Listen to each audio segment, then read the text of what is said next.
बहुत बहुत स्वागत दोस्तों। बहुत बहुत खुशी है कि परमेश्वर अपने वचन के द्वारा मुझको, आपको, सभी को ब्लेस कर रहा है। जी, जल्दी से कनेक्ट होते चले जाएं। मैं समझता हूं कि सब कुछ ठीक है, वो चाहे आवाज हो, विजुअल हो, मैं समझता हूं कि सब कुछ ठीक है और आप तक सब कुछ ठीक से पहुंच रहा है। जितने भी मसीह मंथन के मेंबर्स हैं, रिक्वेस्ट करता हूं कि जल्दी जल्दी जुड़ते चले जाएं। जी, जल्दी जल्दी जुड़ते चले जाएं। Thank you Lord. जी दोस्तों, आज एक मैं समझता हूं कि 3 चैप्टर 46, 47, 48 हिंदी में कैसे बोलेंगे, 46, 47, 48, आई थिंक ठीक बोल रहा हूं। जी, ये जो 3 चैप्टर्स हैं, आज इसके ऊपर हम बात करेंगे और फेसबुक के ऊपर मैंने कुछ डाला था आज, उसके ऊपर भी बात करेंगे कि क्यों याकूब ने अपने हाथ बदल डाले यूसुफ के 2 बच्चों के ऊपर से। ठीक है ना, उसके ऊपर आज बातचीत होगी ना। जल्दी से कुछ कर लेते हैं। सबसे पहले उत्पत्ति की पुस्तक का अध्ययन आपके बीच में दे रहा हूं, study on the book of genesis. इसके ऊपर हम बात कर रहे हैं, लेकिन मसीह मंथन बैठक के पेज से। जी दोस्तों, मैं चाहता हूं कि जितनी तादाद में आप लोग जुड़ सकें, जल्दी से जुड़ते चले जाएं। मसीह मंथन के पेज को लाइक करना हो या फिर मसीह मंथन के ग्रुप के साथ जुड़ना हो, मैं रिक्वेस्ट करता हूं कि आप लोग बड़ी तादाद में हमसे जो हैं जुड़ते चले जाएं। नाउ जितने लोग देख रहे हैं, आप अपनी तैयारी भी साथ में करते चले जाएं।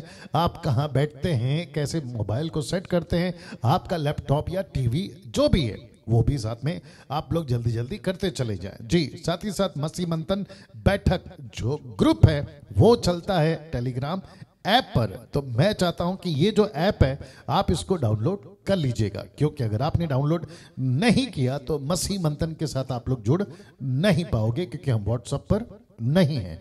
कैसे जुड़ना है, ये 3 नंबर और ये 3 नंबर, ऐसे करते हुए टोटल 6 नंबर आपको दिए जाते हैं। इसकी स्क्रीनशॉट ले लीजिएगा, पहले इसकी फिर उसके बाद में इसकी। ठीक है ना, तो जिसके चलते आप लोग जो हैं, ये कोना बहुत चिपक गया ऐसा,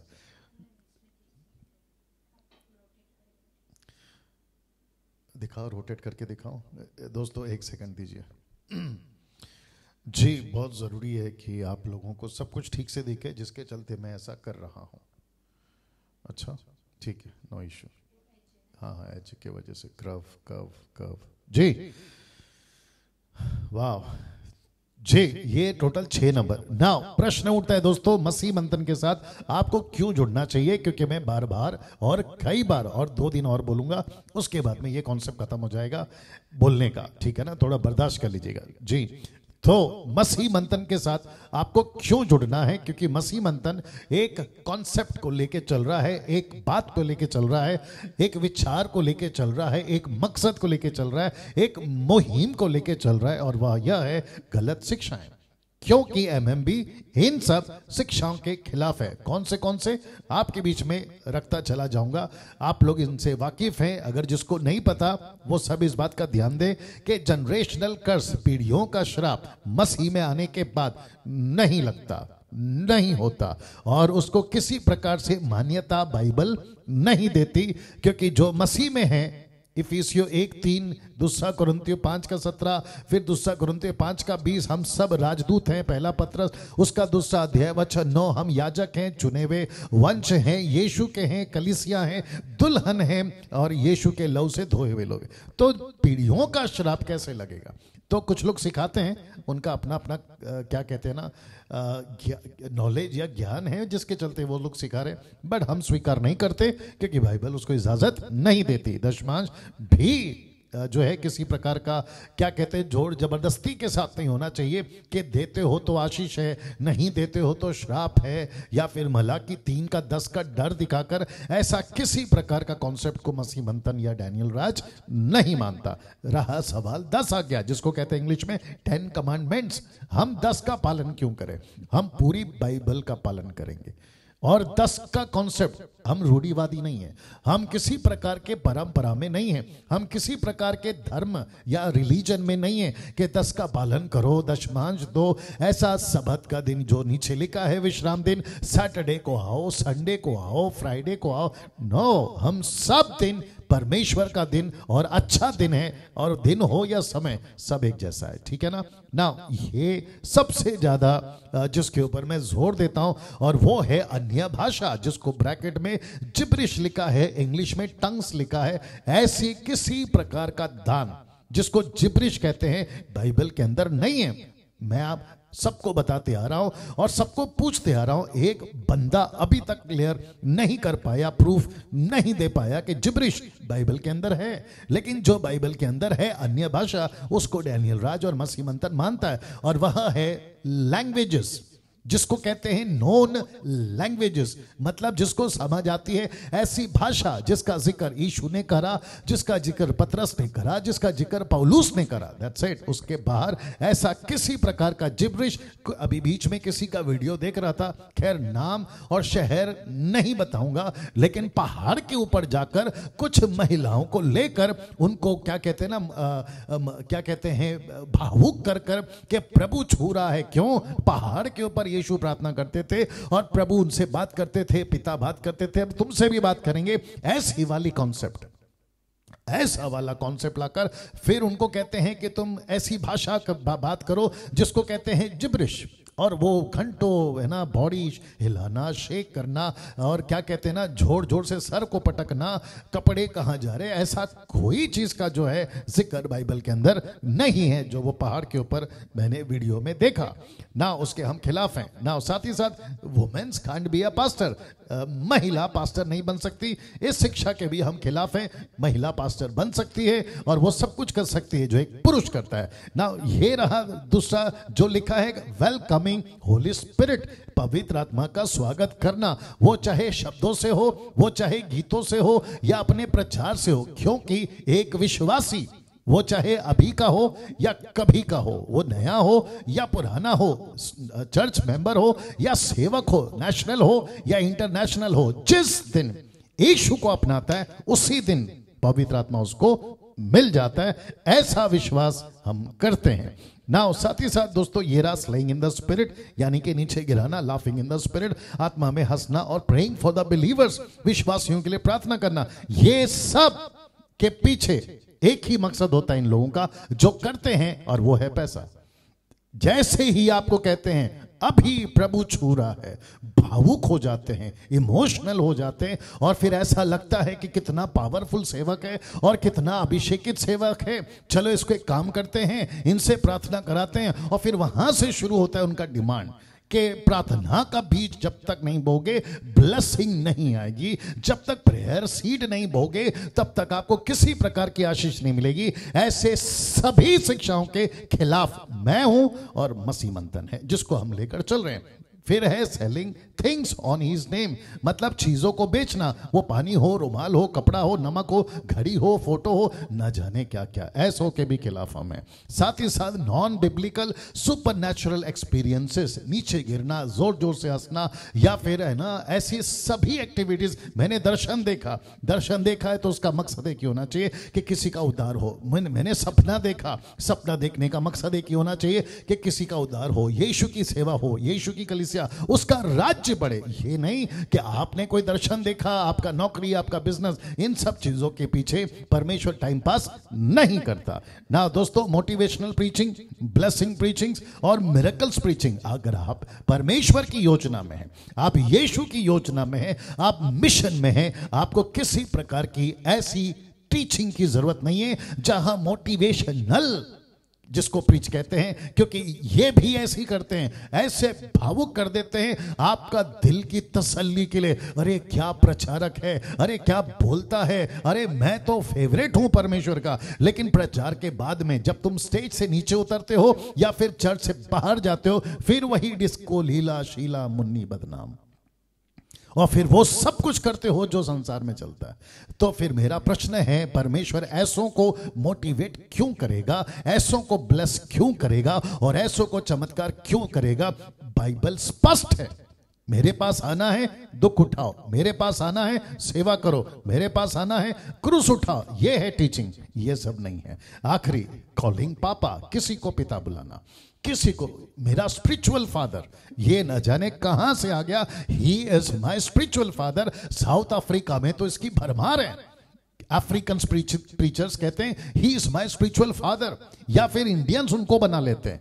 हद हो गई यार, ये सब चीजों के खिलाफ हमें ना। जितने पास्टर्स हैं जो शायद कभी अभी तभी सुनेंगे, या फिर वो हमसे जुड़ना चाहते हैं और उनको पता चल रहा है कि ये शिक्षाएं सही है, तो ऐसे सभी पास्टरों का हम स्वागत करते हैं। नॉट कल्ट ग्रुप्स, मतलब जो कल्ट पास्टर्स हैं जैसे कि माता यरूशलेम, ओनली जीसस, जवा विटनेस, सर्वशक्तिमान, बिजली चमकना, कोरिया का ग्रुप, और ऐसे जो सैटेनिक एलुमिनाटीज, ऐसे किसी कल्ट ग्रुप को हम स्वीकार नहीं करेंगे। अन्यथा आपका स्वागत है अगर आप इसमें नहीं हैं। आप सभी का वेलकम करते हैं मसीह मंथन से जुड़ने के लिए ना। विशेष करके महिलाएं जो सेवा करना चाहती हैं मसीह मंथन से जुड़ सकती हैं या जुड़े। जिन भाई बहनों के पास में कलीसिया नहीं है, मसीह मंथन उनके लिए उपलब्ध है। और जो जानकारी ऑनलाइन चलती है वह है यह: पंजाबी, तेलुगु, उड़िया, मराठी, बंगाली, गुजराती, तमिल, इंग्लिश, कन्नड़ा, नेपाली, और उसके बाद में हिंदी चर्च, जिसको मैं चलाता हूं। लेकिन इस संडे मैं नहीं हूं, जो कि 22 नवंबर आ रहा है। लेकिन इस संडे समीक्षा वो प्रचार करेगी, जो कि आप फोटो पर देख रहे हैं ना। महिलाओं के लिए एक अच्छी खबर है, और वह यह है कि हर शनिवार, एवरी सैटरडे, सुबह 10 से शाम 7 बजे तक प्रचार के लिए उनको मौका मिलेगा। और उसके लिए आपको इस बहन को, जिसका नाम है नीता सोलोमन और उनका यह नंबर है, इनको आप लोग संपर्क जरूर करें। साथ ही साथ जो कुछ 6 नंबर पहले दिए थे, उनमें से कुछ ऐसे लोग हैं जैसे कि ब्रदर नरेंद्र राव हैं, समीक्षा है, नीता सोलोमन का ये नंबर है, और भी कुछ लोग हैं। मैं रिक्वेस्ट करता हूं कि अगर मेरा फोन नहीं लगता है, आपको कुछ पूछना है, आप लोग जरूर इनको कॉल करें। मुझे कभी कभी कॉल करते हैं और ऐसे पूछते हैं, पास्टर डैनियल आपका यूट्यूब चैनल को सब्सक्राइब कैसे करें, हमको बताइए। पास्टर डैनियल, अरे न जाने क्या क्या सवाल, और मैं बैठा रहता हूं आपके लिए स्लाइड्स को तैयार कर रहा था, और ऐसे टाइम पे मुझे पूछते हैं। तो रिक्वेस्ट है ऐसा ना करें। मेरा नंबर फिर भी दे रहा हूं, क्योंकि खैर आजकल नहीं उठा रहा हूं, उसकी कई वजह है, बट फिर भी दे रहा हूं ना। मेरे चैनल को सब्सक्राइब करिए, और आप लोग बड़ी तादाद में, मैं समझता हूं कि एवरी ऑल्टरनेट डे, हर 2 दिन के बाद मुझे 1000 लोग सब्सक्राइब कर रहे हैं। क्या बात है, अद्भुत है। और इसका सारा श्रेय पहले प्रभु को, और फिर उसके बाद आप सभी को जो दूसरों को रिकमेंड करते हैं। 1,29,000 लोग अभी तक जुड़ चुके हैं ना। आपका पैसा, जो मसीह मंथन से जुड़े, आपका पैसा या दशमांश अभी फिलहाल आप अपने पास रखें। प्रश्न है क्या करें, तो अभी आप लोग अपने पास में रखें, या किसी गरीब की मदद करें, या किसी सच्चे सेवक को दें, या किसी जरूरतमंद मसीह परिवार को। जी इसको रख रहा हूं, थोड़ी देर दीजिए जी।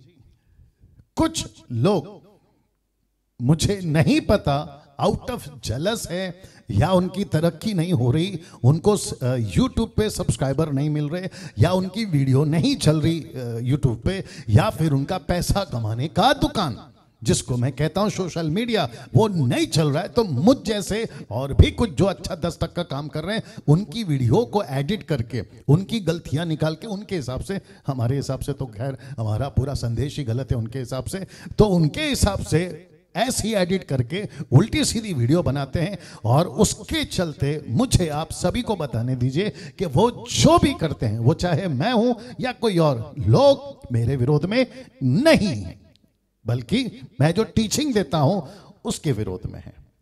और इसका जिक्र मैं बार बार करते आ रहा हूं कि पौलुस ने जैसे ही सच का प्रचार शुरू किया, उसको तकलीफ होना शुरू हो गई। अगर कोई मेरे विरोध में वीडियो बना रहा है, तो वो मेरे विरोध में नहीं बना रहा, बल्कि वो यीशु की शिक्षा या टीचिंग के विरोध में बना रहा। इसकी जानकारी, मालूमात आपको भी दे रहा हूं, मसीह मंथन को दे रहा हूं, मुझे जो पसंद करते हैं मित्र हैं ऐसों को मैं कह रहा हूं, और साथ ही साथ जो पसंद नहीं करते उनको भी कह रहा हूं कि सर आप लोग मेरे अगेंस्ट में नहीं हैं, और मुझे इसका खुशी है। बट आप लोग जो अगेंस्ट में बना रहे हो कि डैनियल राज ने ऐसा बोला, तो इसका मतलब है कि आप यीशु की टीचिंग के विरोध में, और जब आप यीशु की टीचिंग के विरोध में हैं, तो यीशु आपको देख लेगा, डैनियल राज नहीं। तो मैं अपना काम करता रहूंगा जो मुझे प्रभु दे रहा है। आपको अगर भोगना है आप जारी रखिए, बाकी न्याय के दिन आपका और यीशु का मुलाकात होते हुए मैं देखूंगा, ठीक है ना। नाउ यहां से आगे बढ़ना पड़ेगा। ओके दोस्तों, कहां गया जी, जिस आयत पर, चैप्टर पर, माफ करें, अध्याय पर आज हम बात करेंगे, अद्भुत है, अद्भुत है, उसके ऊपर हम बात करेंगे, और वह है, कुछ ज्यादा ही आगे चला गया नहीं, और वह है 46 चैप्टर।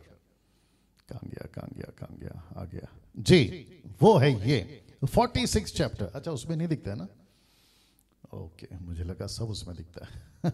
ओके, 700 लोग अभी तक जुड़ चुके हैं, और मैं चाहता हूं कि आप लोग बड़ी तादाद में जुड़े, क्योंकि सिर्फ 2 दिन बचे हैं, आज का नहीं, हाँ आज का नहीं, 2 दिन और बचे, आज का दिन छोड़ के, मतलब सैटरडे तक, शनिवार तक आपका जो उत्पत्ति की पुस्तक का अध्ययन है वो चलेगा, और उसके बाद खत्म। ओके जी।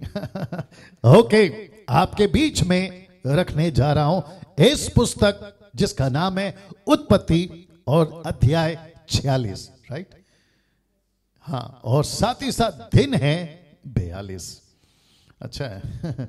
ओके, जितने YouTube पे अभी जुड़े हैं आप सभी का बहुत बहुत स्वागत, बहुत बहुत ज्यादा आप लोग देखते हैं, पसंद करते हैं, मैं आप सभी का धन्यवाद देता हूं। ना चलिए दोस्तों, यहां से शुरू करते हैं। आप सभी के बीच में रखने जा रहा हूं अध्याय 46 का, चैप्टर 46 का वचन 1। आप लोग तैयार हैं जी? अगर आप लोग तैयार हैं, मैं यहां से आपके बीच में इस अध्याय को बताने जा रहा हूं, और वापस कहता हूं कि बहुत बहुत मसाला या आत्मिक खाना, बहुत कुछ सीखने को मिलेगा। आइए देखते हैं कैसे। सबसे पहले लिखा है तब, शब्द पे ध्यान दीजिए, लिखा है इज़राइल, इसका मतलब है याकूब। लिखा है कि तब इज़राइल अपना सब कुछ लेकर बेशर्बा को गया, जगह का नाम है, वहां गया, और लिखा है वहां अपने पिता इसहाक के परमेश्वर को बलिदान चढ़ाया। किसको? एलोहिम। किसको? परमेश्वर पिता को, यहोवा को। वचन 2 लिखा है तब परमेश्वर ने इज़राइल से रात को दर्शन में कहा, हे याकूब, याकूब। वाह, अच्छा है। लिखा है हे याकूब, हे याकूब। उसने कहा क्या आज्ञा, मतलब मैं सुन रहा हूं। और अक्सर ऐसा होता था, वो चाहे अब्राहम हो, इसहाक हो, याकूब हो, और यूसुफ हो, ऐसे, और या दानियल, ऐसे लोग जब कहते हैं क्या आज्ञा, तो इसका मतलब है ऐसे वो तैयार है सुनने के लिए, ऐसे वो तैयार है करने के लिए, और जिसके चलते एक पैर पे खड़ा होना और बोल मैं कर दूंगा। अब्राहम का तो आपको पता होगा ना, बाकी छोड़िए, उसने खुद के बेटे तक को बोला कत्ल कर दूंगा। ऐसा आज्ञा, क्या आज्ञा, मैं पूरा करूंगा। लिखा है वचन 3, उसने कहा मैं परमेश्वर तेरे पिता का परमेश्वर हूं, तू मिस्र में जाने से मत डर। वाह। एक व्यक्ति था जिसका नाम था अब्राम, उसको कहा जा। एक व्यक्ति था जिसका नाम था इसहाक, उसको कहा मत जा। अब ये व्यक्ति है जिसका नाम है याकूब, उसको कहा जा। सिर्फ इतना नहीं कहा जा, और क्या क्या कहा आपके बीच में रखने जा रहा हूं। लिखा है तू मिस्र जाने से मत डर, क्योंकि मैं तुझसे वहां एक बड़ी जाति बनाऊंगा। वाह। बहुत ध्यान से सुनिएगा दोस्तों, और मुझे खुशी है कि आज बड़ी तादाद में आप लोग जुड़ रहे हैं। बिल्कुल जुड़िए, बहुत जरूरी है। लिखा है तू मिस्र जाने से मत डर, क्योंकि मैं तुझसे वहां एक बड़ी जाति बनाऊंगा। मुझे अच्छा लगा, और साथ ही साथ इतना नहीं, मैं तुझे एक बड़ी जाति बनाऊंगा। वचन 4 कहता है, बहुत अच्छा लगा मेरे को जब मैं इसको डिजाइन कर रहा था। लिखा है मैं तेरे संग संग मिस्र को चलता हूं। अरे रे रे रे रे रे रे, इसका मतलब है कि तू अकेला नहीं जाएगा, मैं भी तेरे साथ में चलूंगा। क्या अद्भुत परमेश्वर है। लेकिन मुझे वापस पीछे जाना होगा, क्योंकि एक इंटरेस्टिंग बात बताना है ना। जब उसने कहा कि तू मिस्र जाने से मत डर, क्योंकि मैं तुझसे वहां एक बड़ी जाति बनाऊंगा, तो इसका मतलब है कि यहां सिर्फ और सिर्फ परमेश्वर एक व्यक्ति से बात नहीं कर रहा है, या एक व्यक्ति को नहीं कह रहा है, बल्कि वो पूरी इज़राइल को कह रहा है। इसलिए लिखा है इज़राइल। तो याकूब अभी 2 चैप्टर के बाद में मर जाएगा, जिसका जिक्र मैं कल करूंगा। वो मर जाएगा, लेकिन उसके बाद यूसुफ है, फिर उसके बाद में वो 70 याकूब के हिसाब से आगे कनेक्ट करूंगा, वे उनके साथ, फिर उसके बाद में वो सभी 6 लाख लोग 430 साल के बाद, और फिर वहां से उनको लौटा कर लेके आना। और फिर मैं क्या बात करूं उस व्यक्ति की, आऊंगा, बहुत जल्द आऊंगा, जिसका नाम है मूसा, मोसेस। अद्भुत अद्भुत कैरेक्टर, अद्भुत अद्भुत व्यक्ति, जो बहुत ज्यादा इंपैक्ट यीशु के बाद बाइबल के इतिहास में या बाइबल के अंदर अगर कोई था यीशु के बाद, मैं समझता हूं कि वो मूसा था, जिसकी तारीफ खुद परमेश्वर करता है। मुझे लगता है कि नरेंद्र राव या जितने एडमिन्स हैं, हम सभी को इस मूसा के ऊपर भी बात करना होगा। मैं बहुत जल्द आऊंगा, मुझे अच्छा लगा वो आदमी। नाउ लिखा है, क्योंकि मैं तुझसे वहां एक बड़ी जाति बनाऊंगा। वचन 4 वापस पढ़ देते हैं। लिखा है, मैं तेरे संग संग मिस्र को चलता हूं और मैं तुझे वहां से फिर निश्चय ले आऊंगा। और ब्रैकेट में लिखा है 430, तो इसका मतलब है 430 साल के बाद में। और यूसुफ अपने हाथ से तेरी आंखों को बंद करेगा। अब आप समझ गए होंगे, तेरी आंखों को बंद करेगा कहां? इजिप्ट में, मिस्र में। इसका मतलब है कि बहुत जल्द तू मरने पर है ना। 800 लोग जुड़ चुके हैं, मैं रिक्वेस्ट करता हूं मेरे साथ में बने रहें, लेकिन बहुत जल्दी जुड़े आप लोग जी। स्टार्ट कर 20 मिनट हो गया जी। वचन 5 लिखा है, तब याकूब बेशर्बा से चला। इस्राएल के पुत्र अपने पिता याकूब और अपने बाल बच्चों और स्त्रियों को उन गाड़ियों पर जो फिरौन ने उनके लिए आने को भेजी थी चढ़ाकर चल पड़े। वचन 6, वे अपनी भेड़ बकरी गाय बैल कनान देश में अपने इकट्ठा किए हुए सारे धन को लेकर मिस्र में आए। वचन 7, और याकूब अपने बेटे बेटियों पोते पोतियों अर्थात अपने वंश भर के अपने सब संग मिस्री में ले आया। वचन 8, याकूब के साथ जो इस्राएली अर्थात उसके बेटे पोते आदि मिस्र में आए। और ऐसे करते करते करते आप देख सकते हैं बहू, आप देख सकते हैं बेटे, आप देख सकते हैं पोते, ऐसे करते करते लिखा है, फिलहाल यहां लिखा है 16 प्राणी। आप नीचे देख सकते हैं लिखा है 16 प्राणी। अब मैं इतना नहीं पढ़ूंगा, आप लोग समझदार हैं। वचन 19 लिखा है, फिर याकूब की पत्नी राहेल के पुत्र यूसुफ और बिन्यामीन थे और मिस्र देश में ओन के याजक, अच्छा हाँ, ओन के याजक पोतीपर की बेटी असनत से यूसुफ के 2 पुत्र उत्पन्न हुए अर्थात मनशे और एप्रेम। मैंने इसको ब्लैक में स्पॉट किया है क्योंकि इसको आप सभी को कनेक्ट करना है। वचन 21, बिन्यामीन के पुत्र बेला। और ऐसे करते करते यहां तक जब आप पहुंचोगे, तब आप पहुंचोगे यहां पर वचन 25 में, 25 भी पढ़वा नहीं, 26 पढ़ते हैं। याकूब के नीज वंश के जो प्राणी मिस्र में आए, वे उसकी बहुओं को छोड़, डॉटर इन लो को छोड़, सब मिलाकर 66, जिसको ब्रैकेट में लिखा है 66 प्राणी हुए। बहुत ध्यान से सुनना। और यूसुफ 27 वचन 27 लिखा है, यूसुफ के पुत्र जो मिस्र में उससे उत्पन्न हुए वे 2 प्राणी मनशे और एप्रेम।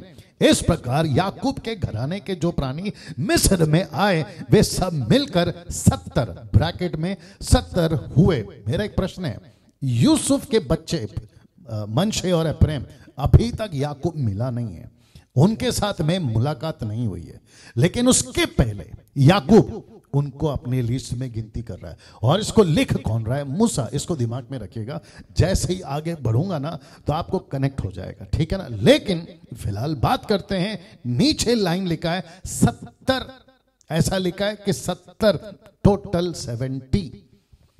बट जितने मुस्लिम्स और ऐसे लोग सनातन धर्म वाले या फिर बाइबल की कुछ गलतियां, एक व्यक्ति था मर गया, वो एक व्यक्ति था अहमद शेख, लेकिन उसके चेले चपाटे बहुत हैं मार्केट में। ऐसे बाइबल से जो उनके हिसाब से लगता है ना कि ये एरर है, एरर समझते हैं, खोट, गलती, उसको निकालकर पॉइंट आउट पिन आउट करके ऐसी वीडियो बनाते हैं और कहते हैं कि देखो ये ऐसा है, देखो यहां गलती हो गई, देखो ये मनुष्य की लिखावट है, ये परमेश्वर की लिखावट नहीं है। दूसरा तिमोथी 3:16 जहां लिखा है कि परमेश्वर ने अपनी आत्मा की प्रेरणा से लोगों को दिया और उन्होंने लिखा। ऐसे किसी प्रकार को बातों को नहीं मानते और कहते हैं कि इनकी बाइबल करप्ट हो गई है और एविडेंस या फिर सबूत यहां से उठाते हैं। तो जिसके चलते एक नमूना पेश कर रहा हूं, जो लिखा है सब मिलाकर 70, तो जबकि यहां लिखता है 70, ऊपर लिखा है क्या कहते हैं 66। मेरा प्रश्न है, बहुत ध्यान से सुनिएगा, अगर 66 है, मनशे को और प्रेम को पकड़ के 68 हो गया, तो फिर ये 2 कहां से आया एक्स्ट्रा? हाँ, अरे है ना बात समझ में जी। मुझे बेहद बेहद खुशी है कि बड़ी तादाद में आप लोग अध्ययन ले रहे हैं इस पुस्तक का। मुझे नहीं पता बाकी लोग क्या कर रहे हैं। ऐसा हो सकता है कि पेट दर्द, सर दर्द, कमर दर्द, घुटना दर्द के पीछे वो पड़े हैं, माजा साठी प्रार्थना करा, मेरे लिए प्रार्थना करो, प्रे फॉर मी वाले कॉन्सेप्ट वाले ऐसों की तो भरमार है मसीह मार्केट में। मुझे नहीं पता वो एजुकेट कब होंगे, वचन में मजबूत कब होंगे, जिसको पत्रस कहता है, दूसरा पत्र दूसरा अध्याय, अगर मैं गलत नहीं हूं माफ करें, पहला पत्र 2:3 से अगर आप पढ़ोगे, लिखा है आत्मिक वचन की भूख रखो जी। और ऐसा वचन भी है जहां लिखा है, गलती किताब उसका चढ़वा दिया है वचन 6 में, कि जो वचन की शिक्षा देते उनकी संगति में रहो। मैं समझता हूं कि हम सभी को वचन से बहुत बहुत ज्यादा एजुकेट होने की जरूरत है और मुझे खुशी है आप लोग इतनी तादाद में अभी जुड़ रहे हैं जी। मेरा प्रश्न है, ऊपर लिखा है 66, देख लीजिएगा, नीचे लिखा है मनशे और एप्रेम, फिर नीचे लिखा है 70। ये 70 कैसे होता है? ये तो 68 होता है, ये तो 68 होता है, तो 70 आए कहां से? ना ये एक है, इसको उठाकर उल्टा सीधा बनाएंगे कुछ लोग वीडियो, कहेंगे कि देखो इनकी बाइबल गलत है। आइए इनको भी ठीक करते हैं और आपको भी एक व्यक्ति है जिसका नाम है स्टीफन, हिंदी में लिखा है स्टीफनुस, लिखा है स्टीफनुस का अलग कहना है। ऐसा कैसे? आइए बताते हैं। प्रेरितों की किताब उसका 7:14, मेरे साथ में आखिर तक बने रहना, बहुत मसाला है। लिखा है तब यूसुफ ने अपने पिता याकूब और अपने सारे कुटुंब को, बहुत ध्यान से सुनना, यूसुफ ने अपने पिता याकूब और अपने सारे कुटुंब को, बहुत ध्यान से देखिएगा, लिखा है जो 75 व्यक्ति थे, बुला भेजा। अब ये दोनों रख रहा हूं आपके बीच में ताकि आप कंफ्यूज ना हो। इस तरफ कहता है 70, उस तरफ कहता है 75। अच्छा है, इस तरफ कहता है 70, उस तरफ कहता है 75, 70 एंड 75। इस तरफ ये लिखा है याकूब अपने घराने के जो प्राणी मिस्र आए वो मिलकर 70 कैसे होते? ये भी गलत है, लिखना चाहिए 68। अरे ना बात समझ में। दूसरा, समीक्षा नरेंद्र, आप लोग भी तैयार रहिएगा क्योंकि आप लोगों से एक प्रश्न पूछा था, अब मैं उसका जवाब देने जा रहा हूं। तब तक मैं इसको रख रहा हूं, थोड़ा हजम करिए। हजम तो करना ही पड़ेगा, अगर हजम नहीं होगा तो फिर दिक्कत हो जाएगी। नहीं, आत्मिक जीवन में बहुत जरूरी है, बहुत जरूरी है जी। ओके वापस आते हैं। मुझे नहीं पता आप में से कभी किसी का ध्यान इन सब चीजों पर गया था कि नहीं गया था। जब मैं पुस्तक की स्टडी दे रहा था, कौन सी? दानियल, मैंने उस टाइम पे भी कहा था कि 75, जो कि कुछ 1360 का आंकड़ा था ना दानियल के टाइम पे जी। मैंने 75 को कनेक्ट किया था लूका के जियोलॉजी से, और वो वंशज थे 75। और स्टीफन के बारे में लिखा है, स्टीफन के बारे में लिखा है कि ऐसा लड़का, ऐसा व्यक्ति जो निपुण था, परफेक्ट था, वो चाहे यहूदी की किताब हो। और आपको बताता चलो कि उन दिनों में ऐसी 3 मेजर लैंग्वेज, एक है हिब्रू, दूसरी है अरामिक और तीसरी है ग्रीक। ऐसी 3 भाषाओं में पूरी तरह से, जैसे पौलुस की टीचिंग पक्की थी डंके की चोट पे, विद द कॉन्टेक्स्ट सारी स्टडी कर कर वो खड़ा रहता था, स्टीफन खड़ा रहता था, पतरस खड़ा रहता था। और यही वजह है कि उन दिनों के शास्त्री फरीसी इनके सामने टिक नहीं सकते थे। पीछे बहुत बात करते थे, लेकिन उनके मुंह पे बात करने की हिम्मत तब भी नहीं थी और अब भी नहीं थी। इसमें मैंने अपना भी डाल दिया। बहुत जरूरी है। लिखा है 70 और इधर 75, तो ये गड़बड़ी क्यों? मुस्लिम्स के हिसाब से, अहमद शेख के हिसाब से, जाकिर नाइक के हिसाब से, सनातन धर्म वालों के हिसाब से, और ऐसे लोग जो बाइबल को करप्ट कहते हैं कि इनकी बाइबल करप्ट है, मैन मेड है, मनुष्य ने लिखा है, ऊपर से कोई डिवाइन क्या कहते हैं ना, लीडिंग नहीं आई, ये मनुष्य का। दूसरा तीमुथियुस 3:16 को तो कट कर देते हैं। तो ऐसों को आज सिर्फ एक ये पहलू, ये 70 और 75, और वापस कहता हूं ये 70 नहीं है। याकूब और ईसाव को गिनोगे तो 70 है, क्योंकि कुछ लोग गिनते हैं, बोला याकूब और ईसाव को कैसे भूल गए, तो उसको भी गिनो। चलो उसको भी गिनते हैं, लेकिन ये 5 कहां से लाओगे? ये एक्स्ट्रा 5 कहां से लाओगे? तो आपके बीच में कुछ रखने जा रहा हूं। यहूदा के 2 बच्चे याद हैं आपको? यहूदा के 2 बच्चे, वो कौन से बच्चे थे? एक था एर और दूसरा था ओनान, जो मर गए थे। और आप सभी जानते हैं वो लड़की, वो औरत, वो बहू, आप सभी को पता है, यहूदा की पत्नी, माफ करे बहू, जिसका नाम था तमार, जिसका नाम था तमार। तमार क्या गजब की औरत थी वो भी। उसके चलते इन दोनों ने क्या किया आप सभी जानते हैं, और ये मर गए। तो याकूब के गोत्र में इनको नहीं गिना गया, तो जिसके चलते उसने अडॉप्ट किया, मैं रखूंगा उसको। लिखा है इसलिए 2 बच्चे यूसुफ के याकूब ने गोद लिए। कहां? जब हम चैप्टर 48 में आएंगे ना, वचन 5 में, तब आपको मैं कनेक्ट करूंगा। तो मेरे साथ में बने रहे, इसलिए कह रहा हूं कि आखिर तक बने रहे, बहुत मसाला है ना। यूसुफ, अब प्रश्न उठता है कि यूसुफ के कितने बच्चे थे? मैंने अभी इनको पूछा था, हमारे लोगों को तो मैंने उनको कहा था कि get ready with the shocking truth, सच्चाई के लिए तैयार है ना। तो समीक्षा, नरेंद्र, अगर आप लोग सुन रहे हैं, आप लोग तैयार रहिएगा ना। जोर का झटका आपको धीरे से देने जा रहा हूं ना। मैं वापस कहता हूं कि ओरिजिनल मैन्युस्क्रिप्ट जब लिखी जाती थी, या माफ करें जी, लिखी जाती थी, तो वो सही थी। उसके बाद ट्रांसलेशन वो भी सही होती है, लेकिन क्योंकि क्या कहते हैं ना, लैंग्वेजेस, जैसे कि मैंने आपको कहा हिब्रू, अरामिक और ग्रीक, ये जो 3 मेजर लैंग्वेज की भाषा में ट्रांसलेटेड होते थे, तो उसके ट्रांसलेट के टाइम पे जब दृष्टिकोण, जो कि मैं रखूंगा, किसने लिखा, किसके एंगल से हम लिख रहे हैं या बोल रहे हैं या पढ़ रहे हैं, उसको इंपॉर्टेंट देते थे। और जिसके चलते ये कभी कभी ऐसी ऊपर नीचे होती है, जिसको लोग कहते हैं एरर है, बट यहां पे कहीं पे भी एरर नहीं है ना। यहां एरर है, एरर का मतलब है ना 75 में गड़बड़ है ना 70 में गड़बड़ है। मैं जब जवाब दे दूंगा ना, तो हो जाएगा दूध का दूध, पानी का पानी। आगे चलते हैं लेकर अपनी कहानी। ये गड़बड़ कहां है आपके बीच में रखने जा रहा हूं, जो कि मैं आपको अभी बता चुका हूं कि 2 बच्चे का शिफ्ट हुआ, मतलब 2 बच्चे यहां से वहां उठा लिए गए। यूसुफ के 2 बच्चे, मनशे और एफ्रेम, इसको ध्यान में रखिएगा ना। यूसुफ के टोटल कितने बच्चे? अगर आज के युग में पूछा जाए, किसी को भी पूछा जाए, मैं समझता हूं कि 90% यही जवाब आएगा कि 2 बच्चे, एक है मनशे और एक है एफ्रेम। उनकी गलती नहीं है, क्योंकि लिखा है, इंग्लिश पढ़ो, मराठी पढ़ो, तेलुगु पढ़ो, गुजराती पढ़ो, उड़िया पढ़ो, जो भी भाषा में पढ़ो, जो आजकल ट्रांसलेशन है वो यही कहता है कि 2 बच्चे हैं, मनशे और एफ्रेम, क्योंकि ट्रांसलेशन वही है। बट आपको शॉकिंग न्यूज दे रहा हूं कि यूसुफ के टोटल 9 बच्चे पैदा हुए थे। हजम करो, पानी पी रहा हूं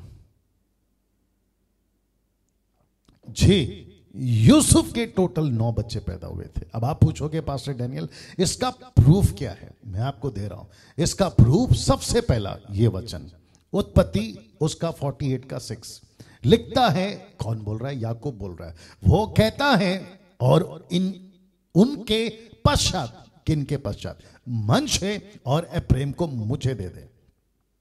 और दूसरी बात ये भी बताता चलो, क्योंकि मेरी लिस्ट में नहीं है, उसके ऊपर हम फिर कभी बात करेंगे, कि गोत्र जब गिना गया था ना, किसके द्वारा? मूसा के द्वारा, क्योंकि इन सबको देना था इनकी क्या कहते हैं ना, हिस्सेदारी। तो यूसुफ की गोत्र नहीं गिनी जाती थी, यूसुफ का गोत्र नहीं गिना जाता था। मैं वापस कहता हूं, द ट्राइब ऑफ जोसेफ नहीं गिना जाता था मूसा के टाइम पे। रेवलेशन की बात अलग है। मूसा के टाइम पे जब प्रॉपर्टी या हिस्सा बांटने आया था, इनकी गिनती होती थी किसमें? मनशे और एप्रैम में। तो जोसेफ की प्रॉपर्टी मनशे और एप्रैम थे, जबकि होता है मनशे की, जोसेफ की प्रॉपर्टी मनशे को आती है, यहां मनशे और एप्रैम की प्रॉपर्टी जोसेफ को आ रही है। जैसे ही वैसे जैसे साइमन की प्रॉपर्टी मिली जूदा के टेरिटरी में, मतलब यहूदा को जब संपत्ति मिली थी, यहोशू की किताब उसका 19 का 1 में आप पढ़ लीजिएगा, वहां पर लिखा है कि सिमोन यानी कि साइमन की जो भी मिला, लेकिन उसको मिला यहूदा के अंदर, क्या कहते हैं उसकी सीमा में, उसको अलग से कुछ नहीं मिला। और इसका भी कनेक्शन बहुत तगड़ा है, फिर कभी दूंगा ना। प्रश्न उठता है कि यूसुफ के टोटल 9 बच्चे पैदा हुए कैसे? ये रहा पहला प्रूफ। लिखा उनके पश्चात जो संतान उत्पन्न हो वह तेरे तो ठहरेंगे, परंतु बंटवारे के समय वे अपने भाइयों ही के वंश में गिने जाएंगे। मतलब अलग से वंश नहीं चलेगा। किसका? बाकी तेरे 7 बच्चों का, क्योंकि 9 बच्चों में से 2 चले गए, और वो 2 बच्चे आप सभी जानते हैं कौन है? मनशे और एप्रैम। अब प्रश्न ये उठता है कि पास्टर डैनियल, फिर हम 9 को कैसे बोल सकते हैं? तो उसका जवाब है ये, आप यहां पे पढ़ सकते हैं। लिखा है 27 वर्स, जेनेसिस 46:27। ये कौन सा ट्रांसलेशन है मैं आपको वो भी बताऊंगा, और इसको कैसे आप ढूंढ सकते हैं मैं उसको भी आपके बीच में रखूंगा। लिखा है and the sons of Joseph who were born to him in the land of Egypt were 9 souls। Total 9 बच्चे। लिखा है 9 souls। इसका मतलब मैंने इसको ये किया है, क्या बोलते हैं उसको, अंडरलाइन किया। आप देख सकते हैं पास्टर डैनियल, हम इसको कैसे ढूंढें? तो आपको आपके गूगल पे जाना है, विकिपीडिया जिसको कहते हैं, आपको सिर्फ टाइप करना है जिसको मैंने लिखा है, just type subsequent the book of Genesis chapter 46 verse 27। बस इतना सा टाइप करिए। अभी स्टडी को छोड़ के नहीं करना, आप बाद में कर सकते हैं। स्टडी के बाद आपको विश्वास करना होगा, क्योंकि मैंने वहीं से उठा के डाला है ना। मेरा प्रश्न है, चलो इसको हम सेकंड पे रखते हैं। फिर इसका क्या? वर्स 6 कहता है इनके पश्चात, या उनके पश्चात, माफ करें, उनके पश्चात जो संतान उत्पन्न हो वो तो तेरे ठहरेंगे। मतलब ये बाकी 7 बच्चे तेरे। नाउ अब देता हूं तीसरा एंगल, जो कि आपको बहुत ज्यादा कनेक्ट करेगा, ठीक है ना। और वो तीसरा एंगल है जिसको कहते हैं दूध का दूध और पानी का पानी। बहुत ध्यान से सुनना। जब मूसा लिख रहा है ना तो याकूब के एंगल को लिख रहा है, और जब स्टीफन लिख रहा है तो यूसुफ के एंगल को लिख रहा है। तो वहां याकूब का एंगल है मूसा के लिए, स्टीफन का एंगल है यूसुफ के लिए। तो यूसुफ गिन रहा था स्टीफन के स्टीफन गिन रहा था यूसुफ के नजरिए से, और मूसा गिन रहा था याकूब के नजरिए से। आई बात समझ में? तो याकूब कितना गिनेगा? 70। स्टीफन कितना गिनेगा? 75। अब आया समझ में? 68 में आप 9 डालो, 66 में आप 9 डालो, कितने हो गए? 66 में, या वही तो मैं कह रहा हूं। और उसमें से 7 में से 2 कट कर दो, यानी कि मनशे और एप्रैम। फिर 66 में 2 को ऐड करना पड़ेगा, वो हो गए 68। फिर बचे 7, तो 68 और 7 कितने हो गए? 75। मैं भी तो वही बता रहा हूं। वाह, कैसा लगा? ये सब कुछ आपके बाइबल में। तो कोई ऐरा गहरा नींद से उठकर बिना किसी जांच किए बाइबल को पढ़े, ऐसे उल्टे सीधे जो वीडियो बनाते हैं कि इनकी बाइबल करप्ट हो गई है, तो फिर उनको समझाना होगा इस तरीके से। मैं चाहता हूं कि मसीह मंथन इस तरीके से मजबूत हो, बल्कि इससे भी ज्यादा। खुद की स्टडी जिसको कहते हैं सेल्फ स्टडी। मैं तो सिर्फ एक जरिया हूं, मैं तो सिर्फ एक माध्यम हूं, मैं आपकी सिर्फ मदद कर रहा हूं। जैसे फिलिप ने मदद करी थी खोजा की, खोजा पूरा पढ़ रहा था लेकिन समझ कुछ नहीं रहा था, तो फिलिप को पवित्र आत्मा ने भेजा।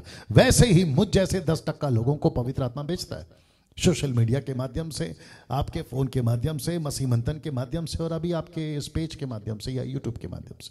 हम सब फिलिप हैं। मैं तो हमेशा कहता हूं, मैं सड़क पर खड़ा उस यूहन्ना की तरह हूं जो चिल्ला रहा है कि यीशु का मार्ग तैयार करो। मेरी आवाज वैसे मैं कंसीडर करता हूं, मेरी मतलब 10% लोगों की। हम ऐसे लोग हैं जो यीशु की दुल्हन को तैयार कर रहे हैं, दैट्स इट। और मैं चाहता हूं कि हम सब उसमें तैयार हो ना। वचन 8 है, फिर उसने यहूदा को अपने आगे यूसुफ के पास भेज दिया। इसका मतलब है क्या करने के लिए? वह उसको गोशेन का मार्ग दिखाया। देखिए, हिंदी ट्रांसलेशन में और इंग्लिश ट्रांसलेशन में बहुत फर्क होता है, जिसको मैं स्टडी कर चुका हूं। इसका मतलब है कि याकूब बोल रहा है यहूदा से कि मैं यहां पर हूं, तुम यूसुफ को लेकर यहां लेकर आओ। लेकिन पढ़ने से ऐसा लगता है कि गोशेन का रास्ता कहां जाता है यूसुफ को बताओ। हद हो गए, वो वहां पर 20-22 साल से है, उसको नहीं पता कि कौन सा रास्ता कहां का है। यहूदा तो अभी अभी पहुंचा है। तो ट्रांसलेशन को पढ़ते वक्त में थोड़ा सा ध्यान देना होगा, जो कि बहुत जरूरी है ना। अब ये यूसुफ अपना रथ जुतवाकर अपने पिता इजराइल से भेंट करने के लिए गोशेन देश को गया। मैं बताऊंगा गोशेन देश का मतलब क्या है, लेकिन यहां पहले फिलहाल कनेक्ट करते हैं। उससे भेंट करके उसके गले में से लिपटा और कुछ देर तक उसके गले से लिपटा हुआ रोता रहा। वचन 30, तब इजराइल ने यूसुफ से कहा, अब मरने से भी मैं प्रसन्न हूं, क्योंकि तुझे जीवित पाया और तेरा मुंह देख सका। ये फोटो देख लीजिए आप लोग। क्या कहते हैं ना, काल्पनिक, नॉट काल्पनिक, किसी ने डिजाइन किया है। एग्जैक्टली ऐसा है, बल्कि इससे भी बेहतर है। इसका अनुमान नहीं लगा सकते, बट ये आपको सिर्फ समझाने के लिए और आपको कनेक्ट करने के लिए, दैट्स इट जी। ना आप सभी देख सकते हैं कि यूसुफ आया घोड़े पे, यीशु भी आएगा घोड़े पे। मैं कल बताया था आपको ना। मैं एक चीज जो आपसे कनेक्ट करना चाह रहा हूं कि याकूब ने चुना कौन सा देश? गोशेन। ये देख लीजिए, गोशेन। ऐसा क्यों पास्टर डैनियल? इसने गोशेन को क्यों चुना? ये वहां जाता था, रह सकता था। आपको शायद याद नहीं है कि निकलने से पहले इसको परमेश्वर से इसने बात की थी। परमेश्वर ने इससे बात करी थी, जिसको मूसा ने कट टू कट नहीं लिखा है, लेकिन इसको परमेश्वर ने बोला, बेटा गोशेन तुझे यही चुनना है। क्यों? क्योंकि ये ऐसा देश है, जो मैं आगे बताऊंगा जैसे जैसे हम चैप्टर में आगे बढ़ेंगे। ये ऐसा देश था जहां की जमीन में उपजाऊ बहुत अच्छा था। मतलब अगर आप कुछ भी बोगे टक्कर के आ जाएगा, ऐसा था। और ऐसा लिखा है कि ये इतने फैल गए, ये इतने फलवंत हो गए हर चीज में। वो चाहे अनाज हो, वो चाहे इंसान हो, वो पानी हो, हर चीज इनके लिए देश बेहतर था, जिसके चलते इसने चुना। और इसने चुना मतलब परमेश्वर ने उसको मार्गदर्शन किया। इसको भी आप लोग ध्यान में रखिएगा ना। ये चित्र आपको दिखा चुका हूं। तब यूसुफ ने अपने भाइयों से और अपने पिता के घराने से कहा, मैं जाकर फिरौन को यह समाचार दूंगा, मेरे भाई, मेरे पिता के सारे घराने के लोग जो कनान देश में रहते हैं, वे मेरे पास आ गए हैं। वचन 32, और मेरे लोग चरवाहे या ये लोग चरवाहे हैं, क्योंकि वे पशुओं को पालते आए हैं, इसीलिए वे अपनी भेड़ बकरियां, गाय बैल और जो कुछ उनका है सब ले आए हैं। इनका जो क्या कहते हैं इजरायलियों का, तब से और अब तक भी कलीसिया की आत्मिक बातें कर रहा हूं, एक ही मकसद है, चरवा चरवा चरवा। भेड़ों को चराओ, भेड़ों को चराओ। और यीशु ने भी यही कहा, मेरी भेड़ें मेरी आवाज सुनती हैं। आगे आप लोग समझदार हैं। वचन 33 लिखा है, जब फिरौन तुमको बुलाकर पूछे तुम्हारा उद्यम क्या है, मतलब तुम लोग क्या करते हो, काम क्या है तुम्हारा, ये सारी चीजें। वचन 34 लिखा, तब ये कहना, कौन सिखा रहा है? यूसुफ लिखता है, तब ये कहना कि तेरा दास लड़कपन से आज तक पशुओं को पालते आए, वरना हमारे पुरखा भी ऐसा ही करते थे। इससे तुम गोशेन देश में रहने पाओगे। अब आया ना समझ में? हाँ, लिखा है, क्योंकि सब चरवाहों से मिस्री लोग घृणा करते थे। अब यहां हो क्या रहा है, मैं आपको कनेक्ट करने जा रहा हूं। याकूब और उसके लोग, यानी कि 75, अब 70 नहीं बोलेंगे, अब 75 बोलेंगे, ठीक है ना, क्योंकि अभी हम लोग यहां पर हैं, ठीक है ना। लिखा है, याकूब और उसके लोग यानी 75 मिस्र में तो थे, लेकिन उन सब से रहते अलग थे। मैं रिपीट करता हूं, मिस्र में तो थे, लेकिन उन सब से रहते अलग थे। इसका मतलब क्या पास्टर डैनियल? इसका मतलब है कि परमेश्वर ने कहा कि तुम संसार में तो हो, लेकिन तुम संसार के ना बनो। तुम मिस्र में तो हो, लेकिन तुम मिस्रियों के जैसे मत बनो। उनके कल्चर में कनेक्ट नहीं हो जाना, मिंगल नहीं हो जाना, उनसे नहीं जुड़ना, अपनी सीमा बनाए रखो। क्या बात है! मिस्री बनकर नहीं, अपनी असली पहचान के साथ रहें। इसलिए मैं रिक्वेस्ट करता हूं, जिस देश में हम रहते हैं यहां 75% हिंदू है, 75%, तो मेजोरिटी हिंदुओं की है। जिस देश में हम रहते हैं यहां का कल्चर हिंदुओं का है। भारत 75% हिंदू में बहुत कुछ आता है, बुद्धिस्ट आता है, उच्च जाति, नीची जाति, पिछड़ी जाति और ना जाने क्या क्या। उसके बारे में बात नहीं करेंगे, आप लोग जानते भी हैं। नहीं जानते तो गूगल बैठा हुआ है, जिसको मैं कहता हूं गूगल बाबा। अब प्रश्न उठता है, हम जो है ना 3-4%, 7-8 करोड़, 25 करोड़ तो मुस्लिम है, हम जो बचे ना 7-8 करोड़ या जो भी है, हम सब में भी और भी गड़बड़ है, वो बात अलग है।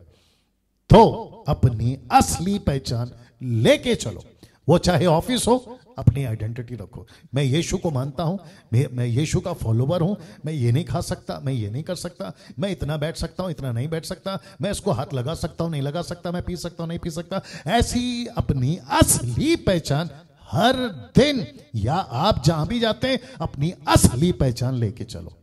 दिक्कत कब होती है पता है? हम क्या करते हैं, हम जल्दी से, बॉस है ना, कैसे बोले, नौकरी से निकाल देगा, ऊपर बैठा सबका बाप, फिर उसका क्या अरे ये ना बात समझ में। तो इसका ख्याल रखो, स्कूल में हो, कॉलेज में हो, आप सोसाइटी में हो, पड़ोसी में हो, रिश्तेदार में हो, कहीं पे भी हो, गांव में हो, शहर में हो, कंट्रीज में हो, आप अपनी असली पहचान लेके चलो। मैं यीशु, और डंके की चोट पे बोलो, सर नीचे नहीं सर ऊपर, क्योंकि एक दिन हम मसीह लोग ही इस जगत का न्याय करेंगे।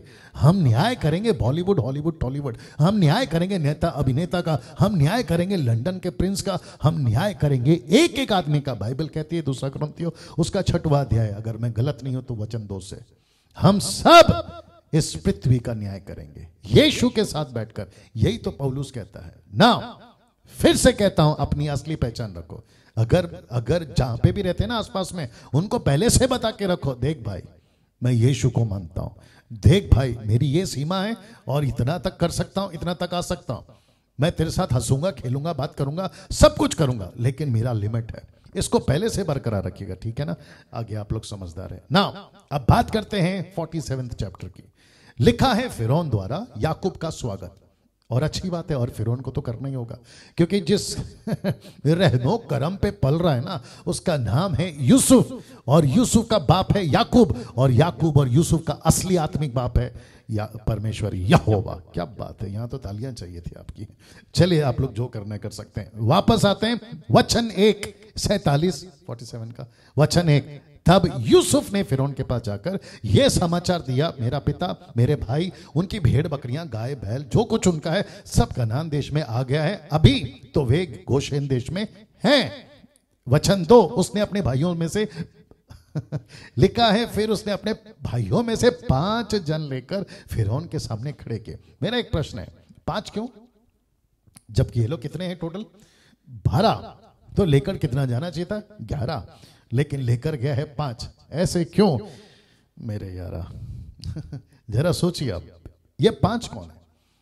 और सोचिए जिसके सामने खड़ा हो रहा है ना, उनको जवाब देना है। तो आप शायद भूल गए कि यहां पे इसने पहले से पट्टी पढ़ाई थी, जितना बोल रहे हैं उतना ही बोलना। लिखा है ना 34 में, तब ये कहना, कौन कह रहा है? यूसुफ कह रहा है। तो यूसुफ को भी पता था कि अगर यूदा को, बाकी साइमन जैसे लोगों को और किसी को लेकर गया ना, तो ये बहुत बोलते हैं। उसके चलते उसने बोला, एक काम करता हूं, 5 को ले जाता हूं, ऐसे लोगों को ले जाता हूं जो बात को बनाए बिगाड़े नहीं। तो कभी कभी एक लीडर होने के चलते, एक पास्टर होने के चलते हमको देखना पड़ता है कि किसको ले चलना है और किसको नहीं ले चलना। इसको जरा दिमाग में रखेगा, नहीं तो ऐसा लगता है कि 5 को लेकर गए और वो भी फिरौन से, लेकिन हमको छोड़कर गए, कैसा लीडर है। अरे बस करो यार। आते हैं वचन, आगे वचन को लेकर। वचन 3 लिखा है, फिरौन ने उसके भाइयों से पूछा, तुम्हारा उद्यम क्या है? मतलब तुम लोग क्या करते हो, क्या करना चाहते हो, और आगे कैसे, है ना, ये सारी बातें लिखा है। उन्होंने फिरौन से कहा, तेरे दास चरवाए, देख रहे हो, पट्टा पट्टी जैसे पढ़ाई थी वैसे, है ना। आगे देखते क्या होता है। लिखा है, तेरे दास चरवे हैं और हमारे पुरखा भी ऐसे ही रहे, ऐसे ही रहे। वचन 4 लिखा है, फिर उन्होंने फिरौन से कहा, हम इस देश में परदेसी की भांति रहने के लिए आए हैं, क्योंकि कनान देश में भारी अकाल होने के कारण तेरे दासों को भेड़ बकरियों के लिए चारा ना रहा, इसलिए अपने दासों को गोशेन देश में रहने की आज्ञा दे। वचन 5 तब फिरौन ने यूसुफ से कहा, तेरा पिता, तेरे भाई तेरे पास आ गए हैं। वचन 6 जिस देश तेरे सामने पड़ा है, इस देश का जो सबसे अच्छा भाग हो उसमें अपने पिता भाइयों को बसा दे, अर्थात वे गोशेन देश में ही रहें। यदि तू जानता हो कि उनमें से परिश्रमी पुरुष कौन है, परिश्रमी पुरुष है, तो उन्हें मेरे पशु को अधिकार ठहरा दे। मतलब तेरे 5 भाइयों में या तेरे बाकी भाइयों में या नौकरों में अगर ऐसा कोई है जो नौकरी करना चाहता है, दे आर मोस्ट वेलकम, मैं उनको नौकरी दूंगा और वो लोग अपना गुजारा कर सकते हैं। ऐसी वाली बात वो कर रहा है ना। मुझे इसमें क्या दिख रहा है पता है? मुझे दिख रहा है कि फिरौन कितना हम्बल और कितना सॉफ्ट और कितना अच्छा ये दिखाई दे रहा है।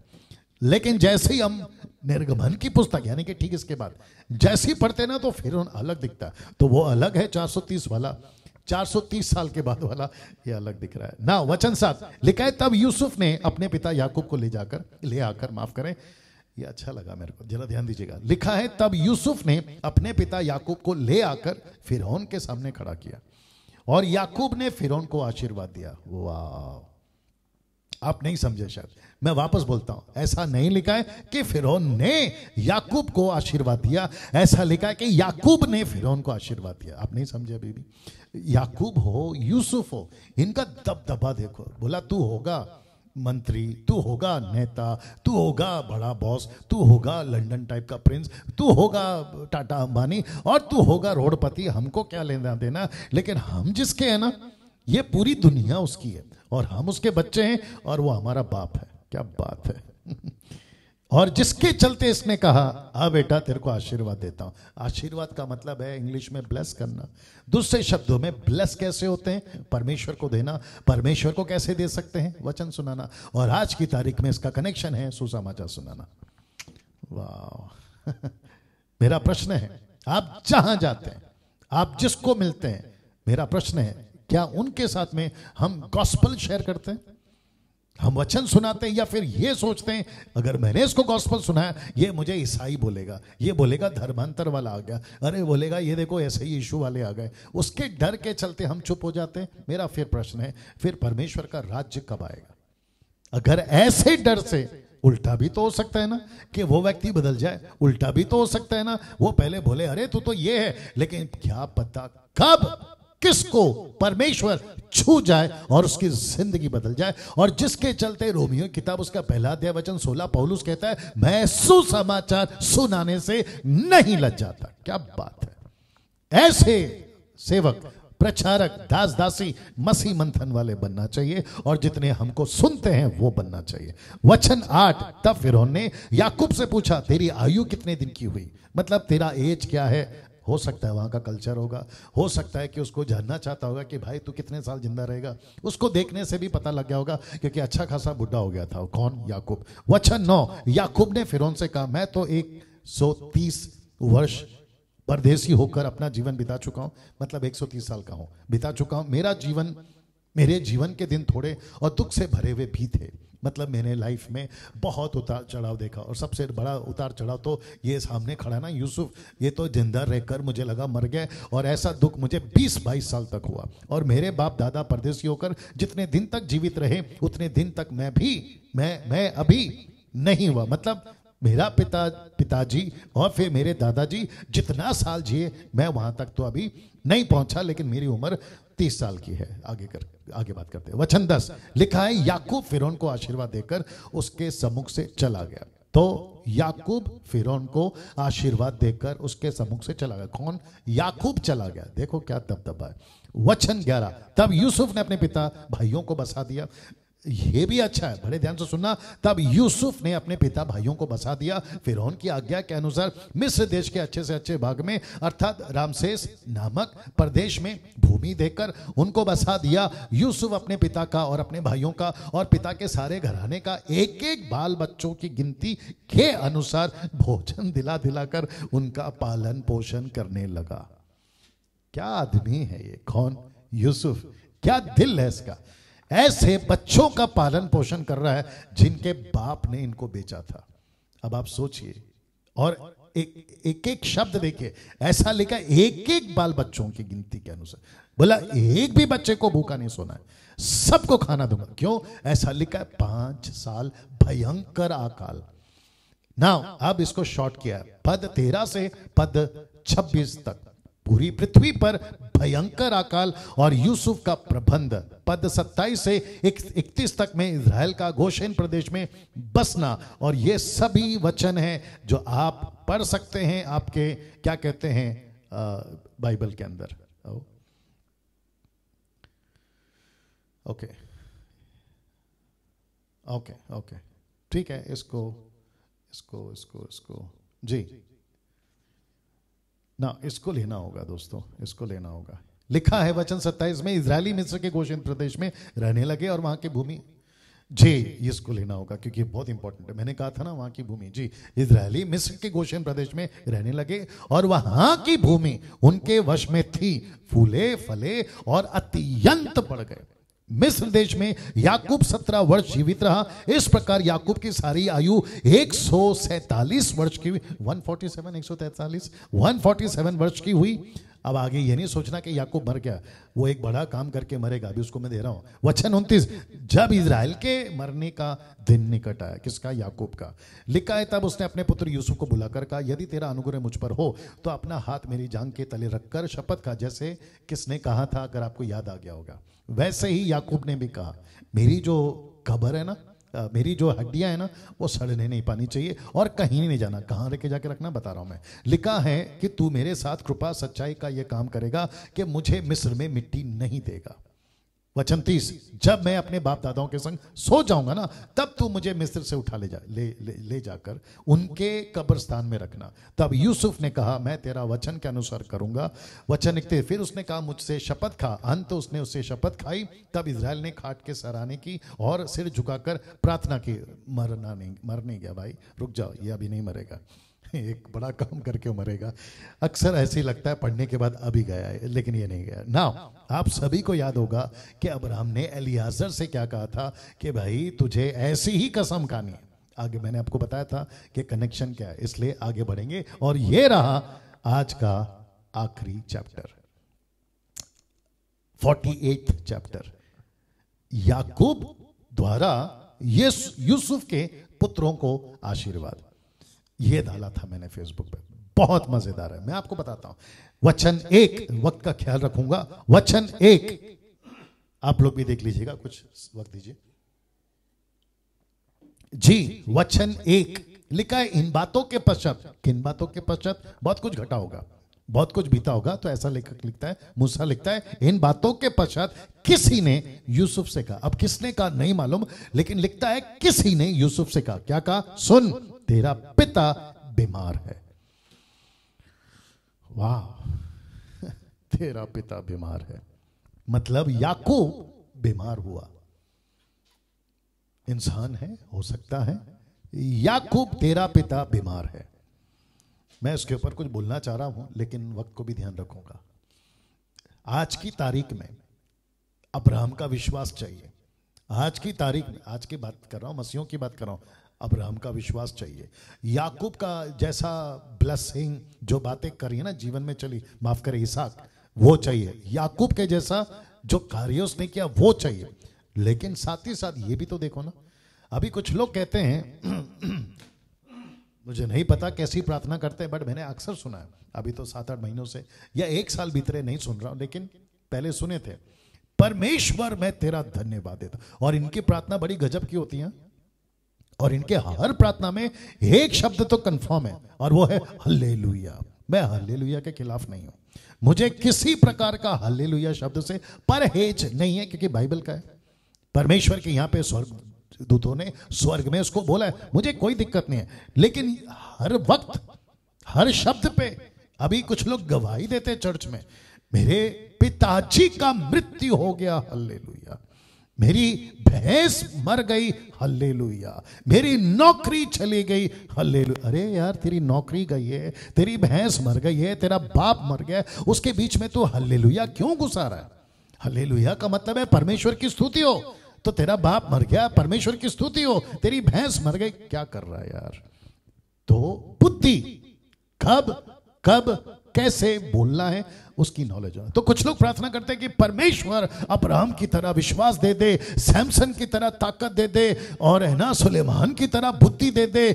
ऐसी प्रार्थना करते हैं। ऊपर से परमेश्वर बोलता है देख बेटा, अगर तेरे को मैं अब्राहम की तरह विश्वास दूंगा तो तेरी बीवी को बहन बनाना होगा, और अगर सैमसन की तरह ताकत दूंगा 1000 शादी करना होगा, क्या कहते हैं, इसके पास में जाना होगा जिसका नाम है, क्या नाम है उसका, दलाइला, और अगर तुझे बुद्धि चाहिए सुलेमान की तरह तो 1000 शादी करना होगा। हाँ ये वाला राइट है।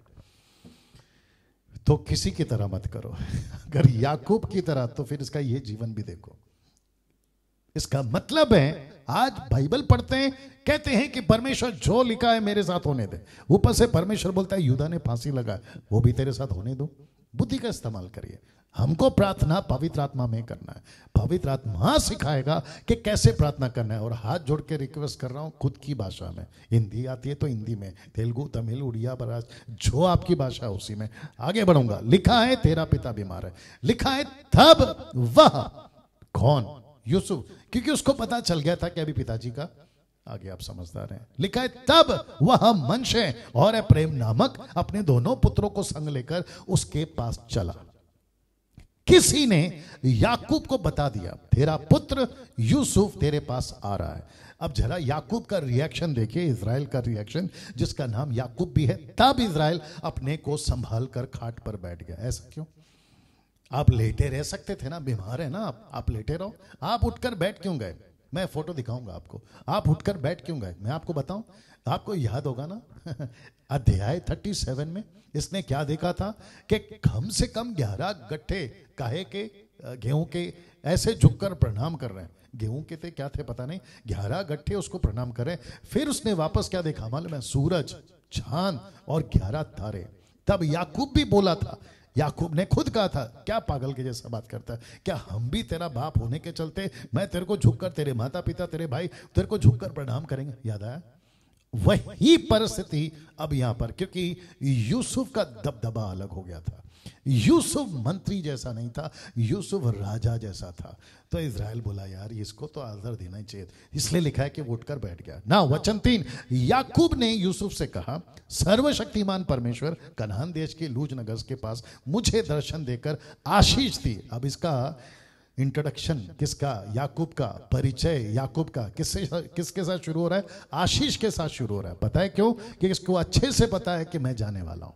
इसको अच्छे से पता है कि मेरा वक्त आ गया है, और मुझे अब सिर्फ यही बात पे फोकस करना है कि यूसुफ को कितनी आशीष मिलेगी, उसके बच्चों को कितनी आशीष मिलेगी, उसके 12 गोत्रों को कितनी आशीष मिलेगी। ये उसके दिमाग में चल रहा था। उसने यहां से शुरू किया कि सर्वशक्तिमान परमेश्वर मुझे कैसे आशीष दी। वचन 4, और कहा सुन मैं तुझे फलवंत करके बढ़ाऊंगा। किसने कहा? परमेश्वर ने। किससे कहा था? याकूब से कहा था। उसका वो चर्चा कर रहा है। कहता है फलवंत करके बढ़ाऊंगा और तुझे राज्य की मंडली का मूल बनाऊंगा। तेरे पश्चात तेरे वंश को यह देश दूंगा जिससे कि वह सदा तक उनकी नीच भूमि बनी रहे। मैं आपको बताऊंगा कैसे परमेश्वर ने उनको लौटा कर लेकर आया जब हम मूसा की चर्चा करेंगे। वचन 5, और अब तेरे दोनों पुत्र, अब ये आता है अपने दोनों उस बच्चों पर जिसका मैंने अभी जिक्र किया कि उसने उसको गोद लिया था। अडॉप्टेड सन्स, अडॉप्टेड, गोद लिया था, ठीक है ना। वाह, लिखा है तेरे दोनों पुत्र जो मिस्र में मेरे आने से पहले उत्पन्न हुए थे वे मेरे ही ठहरेंगे। अर्थात जिस रीति से रूबेन और शिमोन मेरे हैं उसी रीति से एप्रैम और मनशे भी मेरे ठहरेंगे। आप शायद, मेरे पास वक्त नहीं है बहुत सारी बातों को आज के स्लाइड में डालने के लिए, फिर कभी देखेंगे। रूबेन और शिमोन का कैरेक्टर आपको पता है, ये दोनों ने क्या क्या किया ये भी आपको मैं बताते चले आऊं। लेकिन वो रूबेन और शिमोन का जिक्र इसलिए करता है, खास करके शिमोन। मैंने आपको बताया था कि इसको गोत्र मिला यहूदा के ही टेरिटरी में, बाहर नहीं मिला। और जिसके चलते एप्रैम और मनशे को वो जिक्र करता है, उसका मतलब ये नहीं है कि मनशे और एप्रैम जो है ना वो किसी प्रकार के गलती में, ऐसा नहीं कर रहा। वो कहना चाह रहा है कि जैसे इनको किसी के गोत्र में रखा वैसे इन दोनों को मैं तेरे गोत्र में रखूंगा। इसका मतलब है कि जोसेफ का कोई लीगल गोत्र नहीं था। मैं आपको थोड़ी देर पहले बोल चुका हूं, ये मनशे, माफ करें एप्रेम और मनशे के ही गोत्र में आता है। याद रखो पहला नाम एप्रेम का है, मनशे का नहीं, जबकि बड़ा मनशे है और छोटा एप्रेम। वचन 6, और इसके पश्चात तेरे जो संतान उत्पन्न हो वह तेरे तो ठहरेंगे, परंतु बंटवारे के समय अपने भाइयों ही के वश में रहेंगे। तो बच्चे कितने? 7, यानी कि 2 निकल गए। यूसुफ के बच्चे 7 बच्चे, जिसका जिक्र मूसा बाबा ने नहीं किया कि वो क्या थे, कौन थे और उनका लाइन आगे कैसे बढ़ा। मैंने आपको पहले ही बता दिया ना, ये परमेश्वर का काम है। परमेश्वर अपने एक ऐसे बच्चे को लाना चाहता है जिसका नाम है यीशु, तो उसी के एंगल में वो लिखवा रहा है, बाकी और कोई बात नहीं करेगा। अगर किसी को बहस करना है तो जब हम स्वर्ग में जाएंगे ना तो एक एक किताबें खुलेंगी, तब तुमको जवाब मिल जाएगा। बस जैसे तैसे स्वर्ग पहुंच जाओ, बाकी आप लोग समझदार है। वचन 7 लिखा है, जब मैं पदान से आता था तब एप्रता पहुंचने से थोड़ी ही दूर, बैतलहम की बात कर रहा है, राहेल कनान देश में मार्ग में मेरे सामने मर गई। आप सभी जानते हैं, ठीक है ना। और राहेल कनान देश में मर गई और मैंने उसे वहीं अर्थात एप्रता जो बैतलहम भी कहलाता है उसी के मार्ग में मिट्टी दी। ये सब क्यों बोल रहे हैं मैं बताता हूं। तब इज़राइल को यूसुफ के पुत्र देख पड़े और उसने पूछा, ये कौन है? किसने पूछा? याकूब ने पूछा। बात करते करते ये पूछ रहा है, ये बच्चे कौन है, ये कौन है? यूसुफ ने उनसे अपने पिता से कहा, ये मेरे पुत्र हैं जो परमेश्वर ने मुझे यहां दिए। उसने कहा, उनको मेरे पास ले आ कि मैं उन्हें आशीर्वाद दूं। आप देख रहे हैं एक सब्जेक्ट चल रहा है, आशीष आशीर्वाद, आशीष आशीर्वाद। अरे है ना बात समझ में? कनेक्ट करूंगा ना तो तब और कनेक्ट हो जाओगे। लिखा है 10, इज़राइल की आंखें बुढ़ापे के कारण धुंधली हो गई थी, यहां तक कि उसे कम सूझता था। मतलब उसको ज्यादा समझ में नहीं आता था, ऐसा लिखा है कि उसे कम सूझता था। तब यूसुफ उन्हें उनके पास ले गया, उसने उन्हें चूम कर गले लगाया। किसने? याकूब ने। किसको? अपने 2 पोतों को। एक का नाम है मनशे बड़ा, एक का नाम है एप्रेम छोटा। इसको ध्यान में रखिएगा। वचन 11, तब इज़राइल ने यूसुफ से कहा, मुझे आशा ना थी कि मैं तेरा मुख फिर कभी देखने पाऊंगा, परंतु देख परमेश्वर ने मुझे तेरा वंश भी दिखाया। मतलब तुझे तो दिखाया तेरा वंश भी दिखा दिया। क्या बात है जोसेफ, ऐसी वाली बातें याकूब कर रहा है। वचन 12, तब यूसुफ ने उन्हें अपने पिता के घुटनों के बीच से हटाकर अपने मुंह के बल भूमि पर गिरकर दंडवत की। किसने? यूसुफ ने, बच्चों ने। वचन 13, तब यूसुफ ने उन दोनों को लेकर, बहुत ध्यान से देखना, अभी आपका दिमाग है ना, यहाँ पे खर्चा करो, खर्चा समझते, अब आप इसको इन्वेस्ट करो, आपका दिमाग को ज्यादा जोर डालो। मैं भी थोड़ा सा पी लेता हूं पानी जी। लिखा है, तब यूसुफ ने उन दोनों को लेकर अर्थात एप्रेम को, अभी मैं वापस कहता हूं एप्रेम कौन है? छोटा। लिखा है अर्थात एप्रेम को अपने दाहिने, ब्रैकेट में लिखा है राइट हाथ से, यानी कि वह इज़राइल के बाएं लेफ्ट हाथ पड़े। कैसे बताऊं, अगर ये स्टेज होता, लाइव होता तो मैं वापस कह रहा हूं, इसको खर्चा करना होगा अभी, ठीक है ना। मैं यूसुफ हूं, मैं अपने 2 बच्चों को लेकर गया, ये मेरा राइट है। अच्छा, इनको कैसे दिखेगा? वहां से राइट दिखेगा, लेफ्ट दिखेगा? यार आप लोग एडजस्ट करो। वापस आता हूं, मैं यूसुफ हूं, मैं कह रहा हूं मेरा ये राइट है, मेरा ये लेफ्ट है, और लेफ्ट यूसुफ का किस पे गिरना है? एप्रेम पे। और उसके लिए अब आप सोचिए ये किसको कहां खड़ा कर रहा है। तो वापस आता हूं, तब यूसुफ ने उन दोनों को लेकर अर्थात सबसे पहले एप्रेम को अपने दाहिने राइट उसके सामने खड़ा किया। तो जो अपोजिट पर्सन है उसका हाथ राइट किधर होगा? लेफ्ट की तरफ। लेफ्ट किधर होगा? राइट की तरफ। अब आया समझ में? क्या करूं, और भी कोई तरीका है समझाने का? यह समझ में आ गया। मैं यूसुफ हूं, अपोजिट में याकूब है। मेरा अगर ये राइट है तो उसका इस तरफ का लेफ्ट है, और अगर मेरा ये लेफ्ट है तो उसका अपोजिट में राइट है। आई बात समझ में? वापस आते हैं एप्रेम को अपने दाहिने हाथ, राइट हाथ से, कि वह इज़राइल के बाएं, आप देख रहे हैं ना, बाएं यानी कि लेफ्ट हाथ पड़े। दूसरा, मनशे को अपने बाएं यानी कि लेफ्ट साइड से लेकर गया कि इज़राइल के दाहिने मतलब राइट हाथ पड़े, उन्हें उसके पास ले गया। उसके पास ले गया। वापस कहता हूं, मनशे बड़ा है, एफ्रेम छोटा है। ध्यान दीजिएगा, वचन 14, ये आ रहा है अद्भुत चीज। लिखा है, तब याकूब यानी इज़राइल ने अपना दाहिना राइट हाथ बढ़ाकर एफ्रेम के सिर पर जो छोटा था उसने अपना राइट, इसका मतलब है ऐसे हाथ थे याकूब के, नॉट यूसुफ, ऐसे हाथ थे याकूब के, दिख रहा है? ओके, ऐसे हाथ थे। तो इसने क्या किया, मैं फोटो भी दिखाऊंगा, ऐसे। इसका मतलब है कि अभी यूसुफ का, माफ करें, याकूब का लेफ्ट बनने जा रहा है राइट, और राइट बनने जा रहा है लेफ्ट। मैं वापस कहता हूं, दिमाग खर्चा करो। तब इज़राइल ने अपना दाहिना राइट हाथ बढ़ाकर एफ्रेम के सिर पर जो छोटा था और अपना बायां हाथ लेफ्ट बढ़ाकर मनशे के सिर पर रख दिया। उसने तो जानबूझकर ऐसा किया, नहीं तो जेठा मनशे ही है। अब आई बात समझ में? जल्दी से फोटो दिखा रहा हूं, फोटो देख लीजिए आप लोग, और इसको जूम करते हैं टेक्निकली, और ये देख लीजिए। आप देख रहे हैं याकूब का हाथ चेंज हो गया, या जिसको कहते हैं क्रॉस हो गया है, या दूसरे शब्दों में बदल गया है। और यूसुफ हक्का बक्का बोला, यार ये क्या कर दिया आपने? मैं बताऊंगा, उसको गुस्सा भी आया, मैं बताऊंगा आपको। गुस्सा मतलब बुरा लगा, नहीं तो उसके ऊपर कोई वीडियो बनाएगा।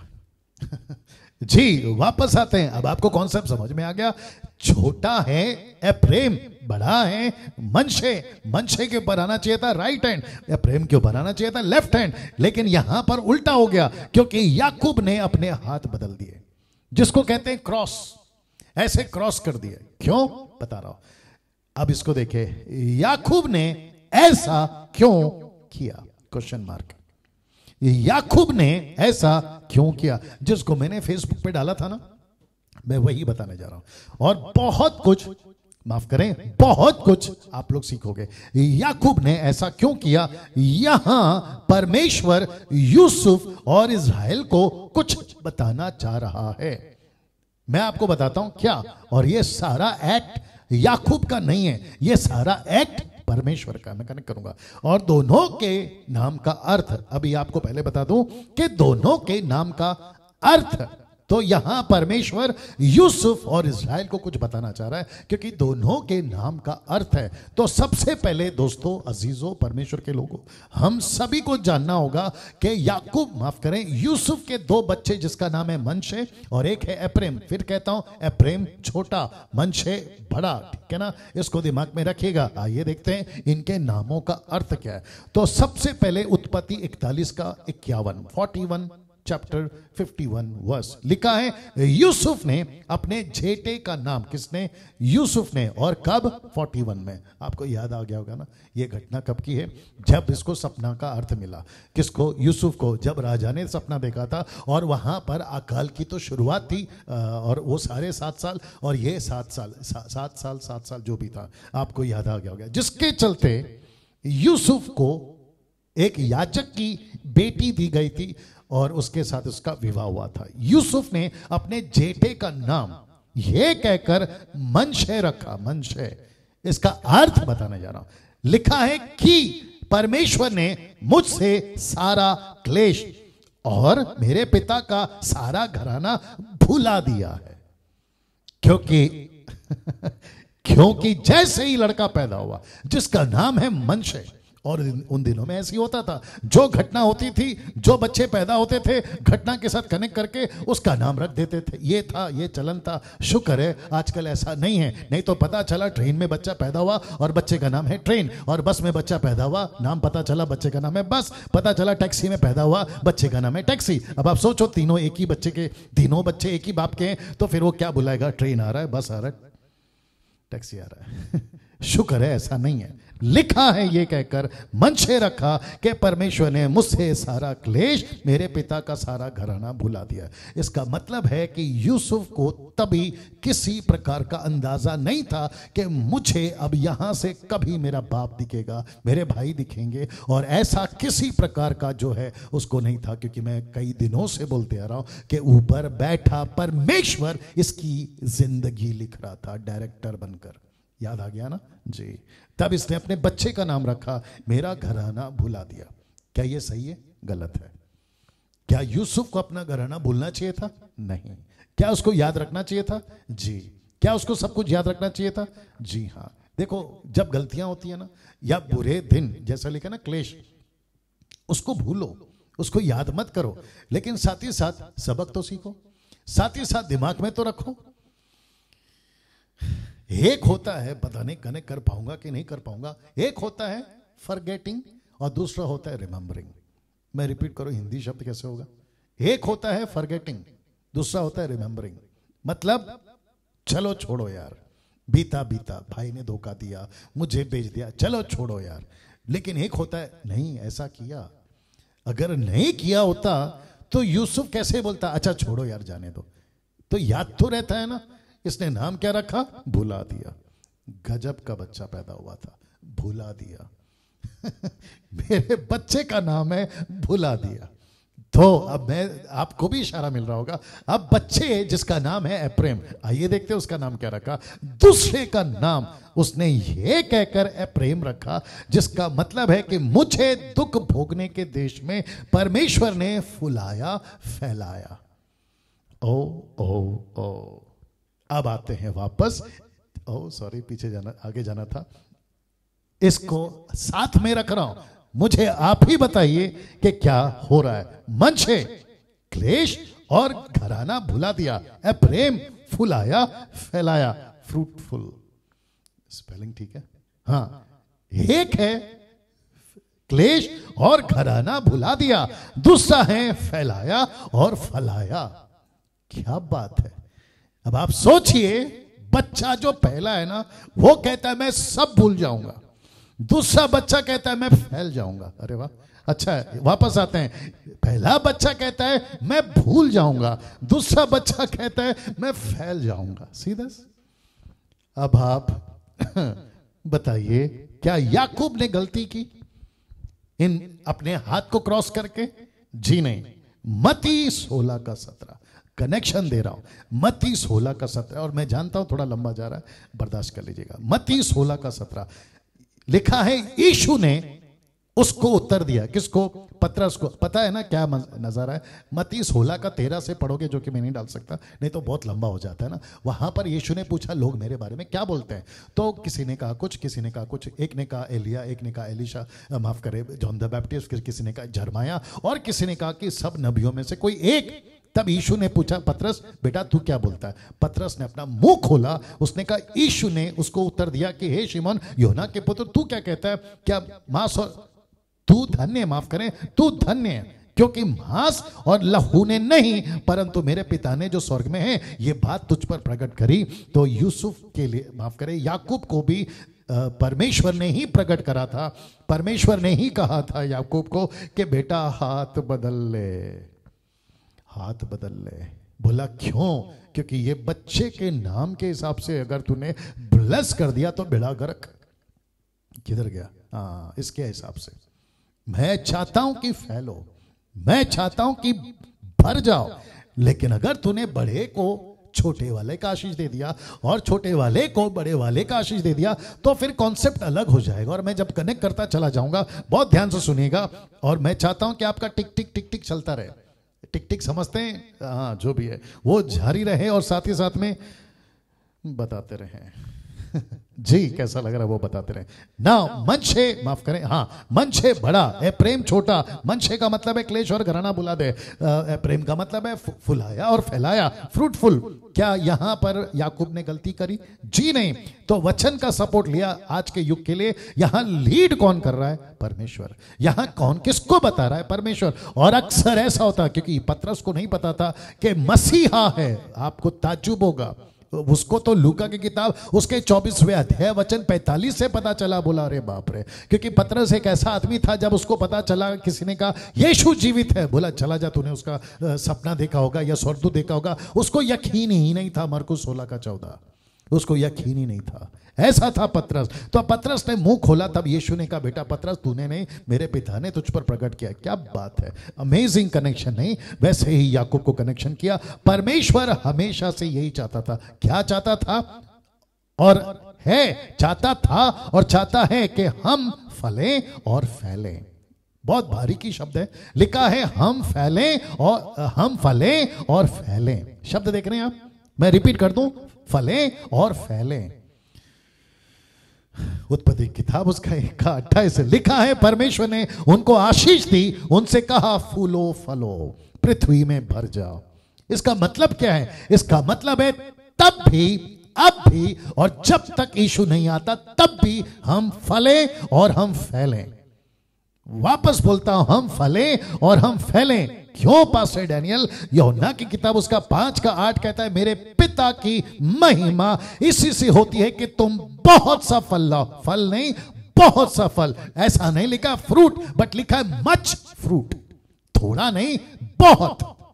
मैं फिर कहता हूं कि तुम बहुत सा फल लाओ, तब ही तुम मेरे चेले ठहरोगे। और यूहन्ना की किताब उसका 15:2 कहता है कि जो डाली मुझ में है नहीं फलती, उसे वह, यानी पिता परमेश्वर, इसलिए वह उसे काट डालता है, उसको वो काट डालता है। मैं सीधा पूछूंगा, मसीह मंथन से पूछूंगा, GMT से पूछूंगा, आप फेसबुक वालों से पूछूंगा, यूट्यूब वालों से पूछूंगा, और जितने मेरे मित्र हैं और जितने मेरे शत्रु हैं उन सब से पूछूंगा कि तुमने मसीह के लिए फल कितना लाया। फल का मतलब है आत्मा कितनी जीती, चेले कितने बनाए, सुसमाचार कितने सुनाए। उसके बावजूद कि आज परिस्थिति ठीक नहीं है, उसके बावजूद मैं बात कर रहा हूं, हम फल कितना ला रहे हैं मसीह के देह में। ये फोटो देखिए, मैं जानता हूं सर टाइम हो रहा है, ये फोटो देखिए। अब आप लोग सोच रहे होंगे कि पास्टर डैनियल आपने ये कुल्हाड़ी क्यों रख दिया? मैं दे रहा हूं, मैं कनेक्शन दे रहा हूं, कुछ लोग तो समझ भी गए होंगे।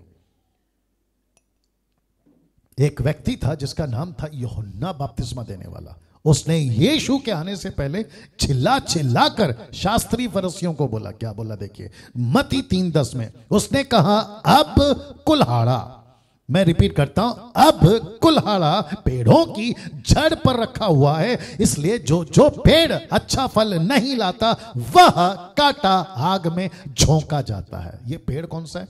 नेचुरल पेड़ नहीं, ये नेचुरल पेड़ की बात नहीं हो रही है। जो आपके आसपास दिख रहा ना, ये उस पेड़ की बात नहीं हो रही है। बात हो रही है विश्वासियों की, बात हो रही है दास दासियों की, बात हो रही है बेटा बेटियों की, बात हो रही है सेवकों की, बात हो रही है बिशप की, बात हो रही है अपोस्तल की, प्रॉफिट की, एवेंजलिस्ट की, बात हो रही है पास्टर की, बाइबल टीचर की, मुझ जैसों की। हम सब की बात हो रही है। और यीशु कह रहा है, माफ करे, जॉन द बैप्टिस्ट कह रहा है, अगर फल नहीं दिया वो तुमको काट देगा और तुमको आग में झोंक देगा, अनंत काल का नरक। यीशु को, माय गुडनेस गेट रेडी, यीशु को तकलीफ सबसे ज्यादा आज के युग की कलीसियाओं से कि ये लोग फल क्यों नहीं दे रहे। अच्छा नहीं लगेगा शब्द, फिर भी बोलता हूं, तुम खा खा के है ना मोटे हो गए हो। जिसको कहते हैं आशीष दे, आशीष दे, कुछ लोग तो गाने तक बना दिए, समझदार को इशारा काफी है, आशीष दे, आशीष दे। ऊपर से परमेश्वर बोलता है, बेटा खा खा के मोटा हो गया, और कितना दूं। जैसे एली के बच्चे, नाम थे अच्छे अच्छे लेकिन हरकतें थे लुच्चे लुच्चे। आगे आप समझदार हैं। ऐसी मस्ती जिसका जिक्र मैंने किया था लोगों में है, उनको सिर्फ यीशु से चाहिए, लेकिन यीशु कहता है मुझे तुमसे चाहिए। एक वक्त था जब हम कहते थे प्रभु मुझे तेरी जरूरत है। मत्ती की किताब 28:20 कहता है, बेटा मुझे 18 से 20 कहता है, बेटा मुझे तेरी जरूरत है। हमारी प्रार्थना कैसे है? मुझे प्रभु चाहिए। प्रभु क्या कहता है? बेटा मुझे तू चाहिए। मुझे नहीं पता अनिल, सुनील, राकेश, मुकेश, सलीम, सलमान, मुझे नहीं पता अनीता, सुनीता, कविता, रोजी, मेरी, सूजी, मुझे नहीं पता कौन कौन सुन रहा है, लेकिन आप सभी को बता दूं, तुम भारत के लोग, तुम अमेरिका के लोग, अफ्रीका के लोग, यूरोप के लोग, आप जहां से मुझे सुन रहे, मैं सबको कहना चाहता हूं कि एक वक्त था तुमने बहुत कहा प्रभु प्रभु प्रभु मुझे तू चाहिए, लेकिन एक आवाज तो सुनो जहां प्रभु कह रहा है कि बेटा मुझे तू चाहिए। फल्ला, वापस रख रहा हूं, फल्ला, नहीं तो काट दूंगा, नहीं तो काट दूंगा। ये बातें प्रभु कह रहा है। दोस्तों मुझे समाप्ति पर भी जाना है। फिर उसने यूसुफ को आशीर्वाद देकर कहा, परमेश्वर जिसके सम्मुख मेरे बाप दादे अब्राहम इसहाक चलते थे, वही परमेश्वर मेरे जन्म से लेकर, वही परमेश्वर मेरे जन्म से लेकर आज के दिन तक मेरा चरवा बना रहा, और वही दूत मुझे सारी बुराई से छुड़ाता आया। अब वही अब इन लड़कों को आशीष दे, और ये मेरे और मेरे बाप दादे अब्राहम इसहाक के कहलाएं, और पृथ्वी में बहुतायत से बढ़े। अब आ रही है ना बात समझ में? हाथ क्यों चेंज किया था? एक कहता है भूल जाओ, दूसरा कहता है फैल जाओ। एक कहता है भूल जाओ, दूसरा कहता है नाम रखा फैल जाओ। मैं भी तो वही कह रहा हूं, फैल जाओ। मैं भी तो वही कह रहा हूं, मसीह मंथन वालों, हम सब को फल लाना होगा और फैलना होगा। वचन 17, जब यूसुफ ने देखा कि मेरे पिता ने अपना दाहिना हाथ एप्रैम के सिर पर रखा है, ये बात उसको बुरी लगी। किसको? यूसुफ को। देख रहे हैं ना, बुरी लगी। मैंने आपको बताया था ना, इसलिए उसने अपने पिता का हाथ इस मनसा से पकड़ लिया कि अब्राहम के सिर पर उठाकर मनशे के सिर पर रखे, मतलब छोटे भाई से हटाकर बड़े भाई पे रखे। वचन 18 देखिए, यूसुफ ने अपने पिता से कहा, हे पिता, ऐसा नहीं, आपकी उम्र हो गई है, एक तो आपको दिखता नहीं है, और तीसरा आप तो बीमार हैं, दिक्कत हो गई है, आपको शायद मैं ठीक कर दूं। ऐसा नहीं है पिता, क्योंकि जेठा यही है, अपना दाहिना हाथ इसके सिर पे रख। किसके? मनशे के। आप अपना हाथ चेंज करो। आपने शायद गलती से देखा नहीं, ये बड़ा है और ये छोटा है। आ रही है ना बात समझ में? यूसुफ का जवाब देखिए। कहां गया? हाँ, और यूसुफ ने अपने पिता से कहा, आओ, कहां गया?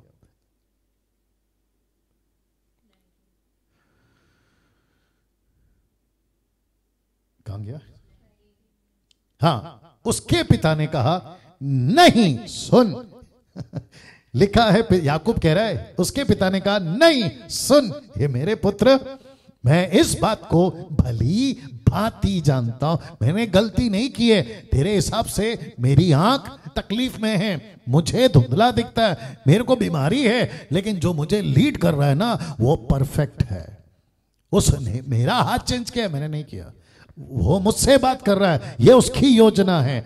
यद्यपि उसमें भी मनशे, यद्यपि उसे भी मनशे, मनुष्य की एक मंडली उत्पन्न होगी, और ये भी महान होगा। कौन? बड़ा बेटा महान होगा।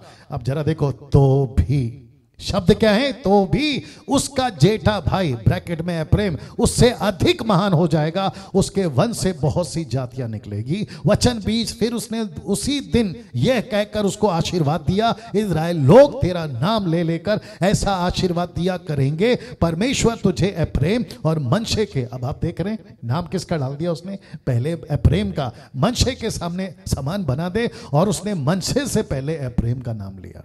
अब आप देख रहे हैं कनेक्शन। तब इज़राइल ने यूसुफ से कहा, देख, मैं तो मरने पर हूं, परंतु परमेश्वर तुम लोगों के संग रहेगा, तुमको तुम्हारे पितरों के देश में फिर पहुंचा देगा, और मैं तुझको तेरे भाइयों से अधिक भूमि का एक भाग दूंगा। मतलब सबसे ज्यादा हिस्सा मैं तुझे दूंगा। किसको? यूसुफ को। वापस कह रहा हूं, किसको? यूसुफ को। तुझे दूंगा, जिसको मैंने एमोरियों के हाथ से अपनी तलवार और धनुष के बल से लिया। नाउ दोस्तों, मैं समाप्त कर रहा हूं मुझे 3-4 मिनट दीजिए, मैं खत्म कर रहा हूं। लिखा है एक और बात, कनेक्शन दे रहा हूं मैं। किसका? अब्राहम का। यूसुफ और रूबेन का कनेक्शन। यूसुफ छोटा था कि बड़ा था, या रूबेन छोटा था कि बड़ा था? आपको याद करा देता, मैं रखूंगा मनशे और अब्राहम के साथ। तो यूसुफ और रूबेन का कनेक्शन मनशे और अब्राहम के साथ में। रूबेन बड़ा था, यूसुफ छोटा था। याद आया आपको?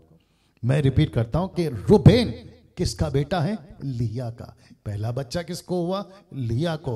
राहेल को बच्चा कब हुआ? सबसे लास्ट में आपको याद आया ना?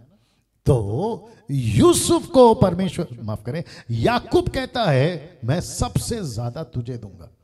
तो जब तेरे पे आई यूसुफ बाबा, जब तेरे पे आई तो वो ठीक है, लेकिन जैसे ही तेरा पिता ने हाथ बदला, मनशे को जो बड़ा था उसको छोटा बनाया, और जो छोटा था उसको बड़ा बनाया, तब क्यों तकलीफ हो गई? और ये कॉन्सेप्ट परमेश्वर का है। मैं वापस कह रहा हूं, कहां से शुरू हुआ मैं आपको बताता हूं। रूबेन बड़ा था, यूसुफ छोटा था। याकूब के 12 गोत्र, एक तरफ रूबेन ब्रैकेट में शिमोन, लेवी, यहूदा, इसाकार, जबलून।